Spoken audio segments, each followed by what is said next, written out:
Welcome back to Nighty Night, where the darkness of the night whispers its most haunting secrets. I'm your host, and tonight we delve into the eerie mystery of the quiet neighbor. Settle in, because this story will send shivers down your spine and make you question what you think you know about the people living next door.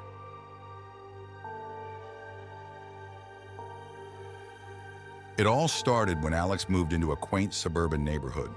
The place seemed perfect, tree-lined streets, children playing outside, and friendly faces greeting him as he unpacked his belongings. But there was one house that stood out, the one next door.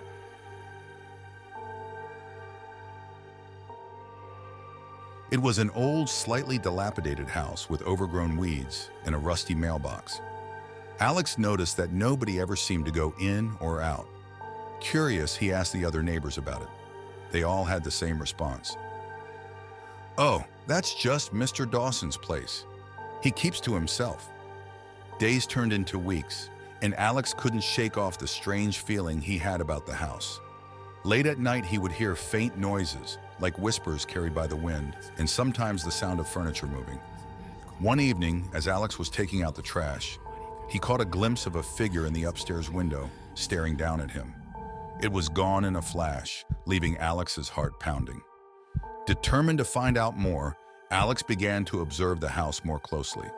He noticed that the curtains never moved, the lights never turned on or off, and the mailbox remained empty. One night, unable to contain his curiosity any longer, Alex decided to pay Mr. Dawson a visit. He knocked on the door, but there was no answer. He tried again, louder this time. Still nothing. Just as he was about to leave, the door creaked open, revealing a dimly lit hallway.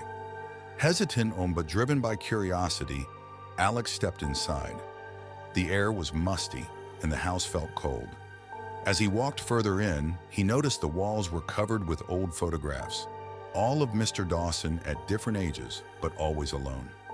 Suddenly, Alex heard a soft voice behind him. He turned around to see an old man with a vacant look in his eyes. "Why are you here?" the man asked, his voice barely above a whisper.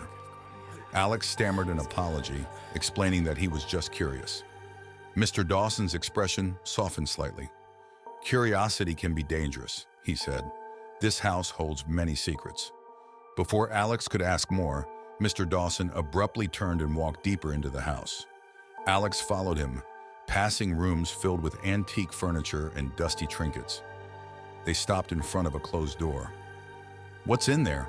Alex asked. Mr. Dawson sighed deeply. "Memories," he replied. "Painful memories." With that, he opened the door, revealing a room filled with old newspapers, all featuring tragic stories. Car accidents, fires, disappearances, all involving people who had lived in the neighborhood over the years. Alex's blood ran cold as he realized the connection. "You knew all these people?" he asked, his voice trembling. Mr. Dawson nodded. "They were my friends, my neighbors, all gone now, taken by the darkness that haunts this place." Suddenly, the air grew colder, and the shadows seemed to move. "You should leave," Mr. Dawson said urgently, "before it comes for you too." Terrified, Alex turned and fled the house, not stopping until he was back in the safety of his own home. That night, he couldn't sleep, his mind racing with what he had seen and heard. The next morning, he decided to call the police. But when they arrived, the house was empty. No sign of Mr. Dawson, no photographs, nothing. The neighbors were baffled. They insisted that Mr. Dawson had lived there for years. But now it was as if he had never existed. Alex couldn't shake the feeling that something sinister was at play. He eventually moved away, unable to bear the eerie silence that seemed to envelop the neighborhood. And so the house remained empty, a ghostly reminder of the quiet neighbor who had once lived there. To this day, if you listen closely, you might still hear the whispers in the wind, telling the story of Mr. Dawson and the dark secrets that consumed him. Thank you for joining me on this spine-chilling journey. If you enjoyed tonight's tale, don't forget to like, subscribe, and hit the bell icon for more stories that will keep you up at night. Sleep tight, and remember, you never really know who your neighbors are. Until next time. Sweet dreams.